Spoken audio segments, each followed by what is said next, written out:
This is so perfect. Can you guys see me? Oh. Okay. Hey, my people. What's up, everybody? So, oh, that's why it's been leaking on me. I've got to clean this house, so I thought I would go live and talk to you guys here on YouTube because I haven't talked to you guys in like a week, and I used to upload every single day. So, please forgive me for being MIA. I've been going through it, y'all. So I wanted to talk to you guys about hey Nikki, what's up, girl? I wanted to talk to you guys about a video I saw on YouTube the other day. I'm doing good. I've been MIA for about a week here on YouTube because I just let negativity get to me, and I've been on Facebook doing lives and stuff because I have a big group over there, a medically assisted treatment recovery group, and some controversy happened, and I had to go to war for those of us who are on MAT, and I had to stick up. I just can't stand it when people have just one idea of what should work for all the millions of people there are in the world. Like, not everybody is going to go to AA and get cured. Like, I even know that, and I love AA. So, I wanted to talk to you guys about this video that I saw on YouTube the other day, and you guys tell me how you feel about this. So there's a video here, and I'll tell you who it is, and y'all can go watch it and tell me what you think. It's a couple. It's a couple on YouTube who, a man and a woman, they made this video like 9 months ago, and then they never made any more videos. And it's called How to Quit Doing Opiates. And basically, it's a boyfriend and girlfriend who talk about their addiction, and the way they explain it is that they were both abusing Percocets, maybe Roxy too, but not anything serious really. Not IV, just taking them, like 5 pills a day or something like that. And they get on there and they talk about how using drugs is a choice, and how you can choose to not use opiates anymore. If any of you guys know anything about the disease of addiction, we lose that power of choice while we're in our active addiction, because our mind is stuck on a loop where it goes from trigger, thought, obsession, use, crave more, trigger, thought, obsession, use, crave more. You understand? And so when your brain is used to going on that mental loop, your brain goes, okay, I'm stimulated, I feel good, let's go use. Or I'm having a bad day, let's go get high. Our brain has basically muscle memoried itself into reaching for drugs and alcohol to cope with life, because we've done it for so many years. So through that process, you lose the power of choice, basically, because you become physically addicted, mentally addicted to opiates. The way you regain your choice back, the way you regain your power back, is going to treatment for 30 days and coming off all medications and getting your system cleaned out, maybe going on Suboxone or some kind of maintenance. And you have to learn new skills, new coping skills. You have to learn that when you have a bad day or your washer and dryer breaks down, the first thought might be to go get pills. It's a whole new process. You have to retrain your brain. But you have to get out of that loop first.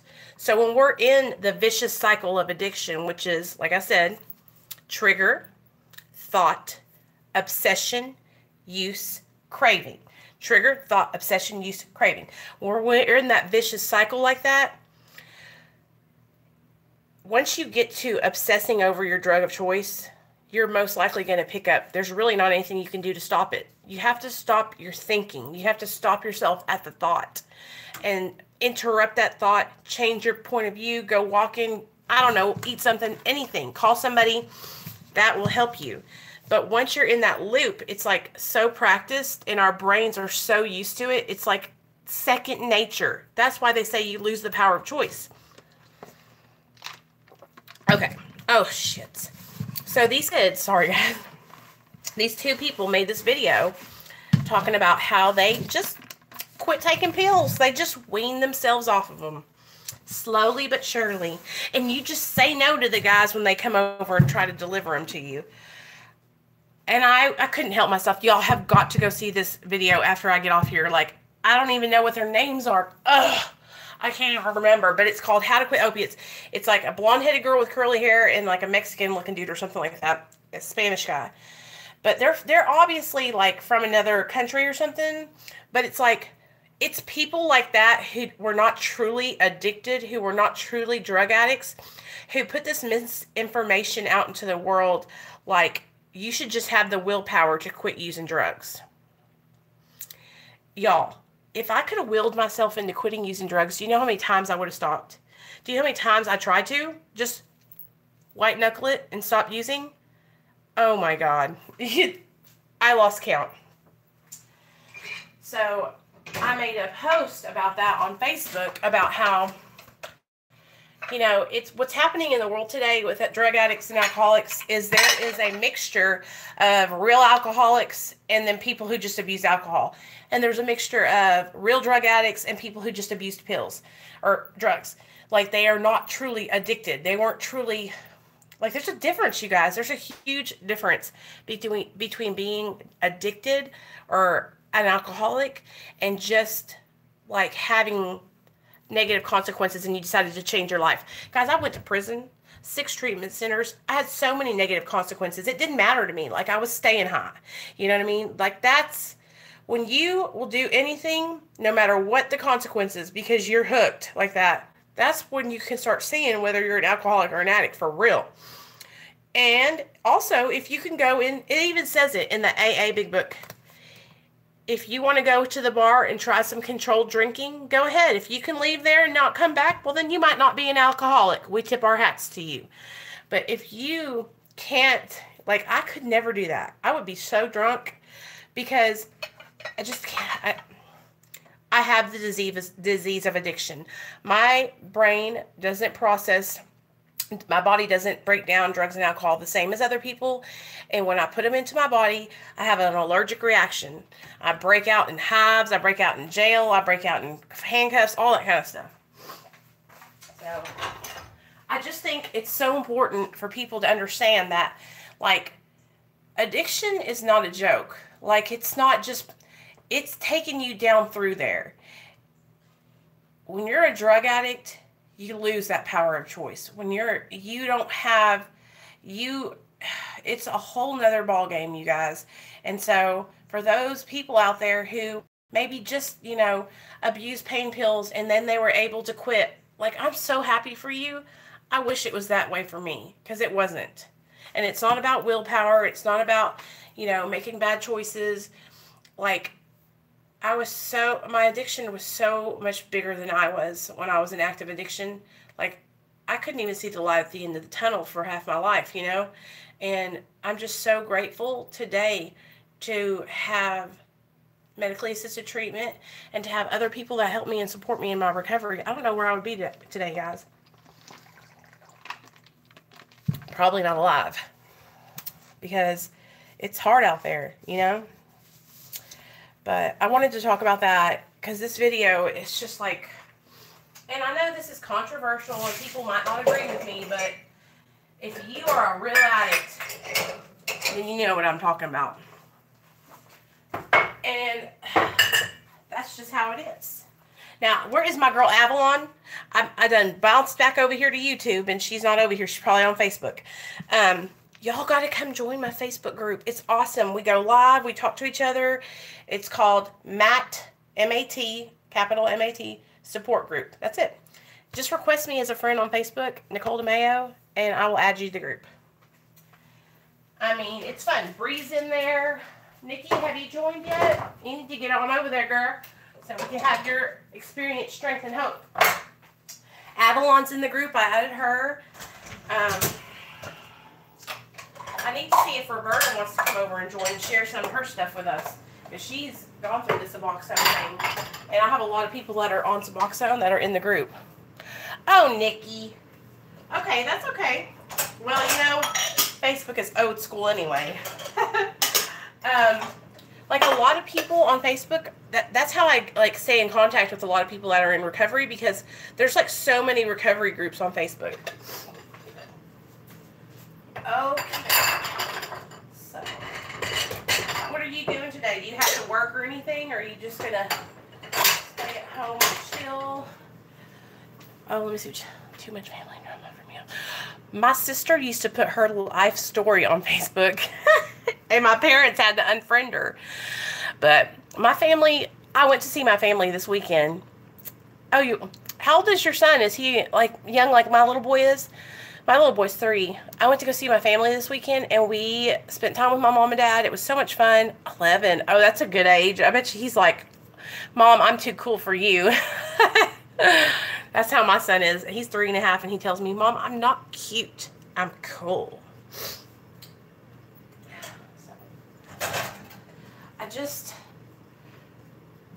Yeah. So what else has been going on that I haven't got to talk to you guys about?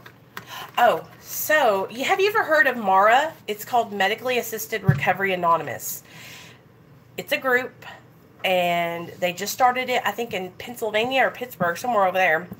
But it's like a 12-step group for people that are on medically assisted treatment.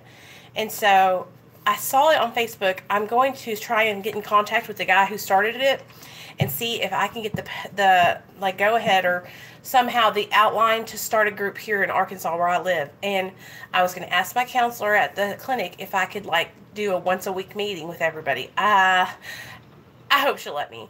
And we can even trade out who chairs the meeting, and it'll just give like a community, a sense of community to other people that are in recovery who are on medically assisted treatment. Maybe they want to work the 12 steps. Maybe they need to get sponsorship. Maybe we can like, you know, I just want to start something where people don't feel like they're alone. You know what I mean? Like I know for me that a lot of times when I go to meetings, I feel like I can't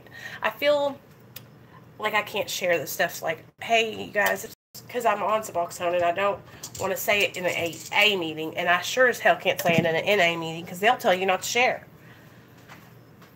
So, you know, I just want it to be somewhere where basically if anybody could feel safe, you know, but there's going to be requirements like you would have to be on Vivitrol, methadone, or Suboxone, and, you know, you would have to, you know, want to live a better life. I think just the desire to be in recovery would be the requirement. Just like it is, you know, in AA, the only desire for membership is a desire to stop drinking, you know. So I was thinking like I could try and do that. That would give me like, first of all, that would like give me purpose and help me to help others, you know. And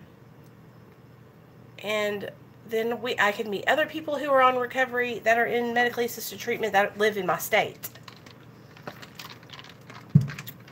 But, Nikki, I'm so glad that you're doing well. You're tapered all the way off your medicine, aren't you? I can't remember if you are or not. I've been really praying over like my decision to get off Suboxone and when I'm going to do it, because like I've been presented with the opportunity to take kratom, to taper off of Suboxone, but I'm so afraid to do it. Like I'm afraid that if I do it, then I'll get hooked on kratom, and then what will happen if I can't get back on my Suboxone? Oh, I need to clean this house. Do you know? But, okay, I'm going to end this video. I want you to go and check out that channel. It's just type in how to quit opiates and it'll come up. It's 2 people. Just watch it. You'll see. Okay, Nikki, thank you for being honest. Will you tell me how it affects you? Because I know for me, okay, listen, I was an IV user. Like, if kratom's going to make me feel good, I will freaking take that shit all day long. You know? And I'm scared that what happens if I can't get it, what happens if I try to come off of it? Like, because it's illegal here where I live. You know, I live in Arkansas, and it's not allowed here. So I couldn't even get it through the mail.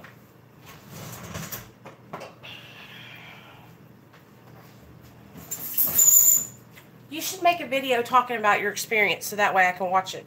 Because I know that the reason I'm afraid is because it's not regulated, and with my luck, because this is what's happened to 2 people I know. 2 of my friends switched over to Kratom, and they ended up getting addicted to it and had to go to rehab to get off of it. True story. True story. And I just cannot, like, I'm legally getting my naloxone, you know, like, it's not something I have to, like, fly over from Asia or whatever, you know. That's why I'm afraid to,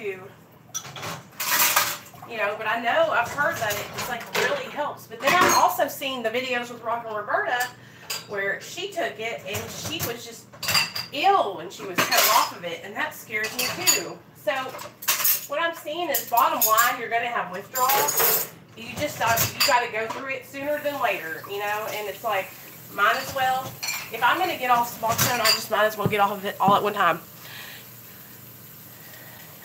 Just good sign. Okay. Yeah, and I mean, if you got chronic pain, like, I understand, like, I don't have stuff like that though, and I just know from my past that I will get stuck on it. You know, that's how I feel.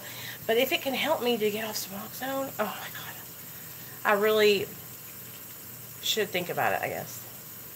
Oh, they are? Wow. Well, girl, I'm going to get off here. I just wanted to chat with you for a little bit. Thanks for tuning in. I'm going to see if Avalon's around because I haven't watched any of her videos. I'm going to go check out some of her videos to make sure she's doing okay. But, you too. I'll talk to you later. I'll probably go pop on later on this evening. Okay? All right.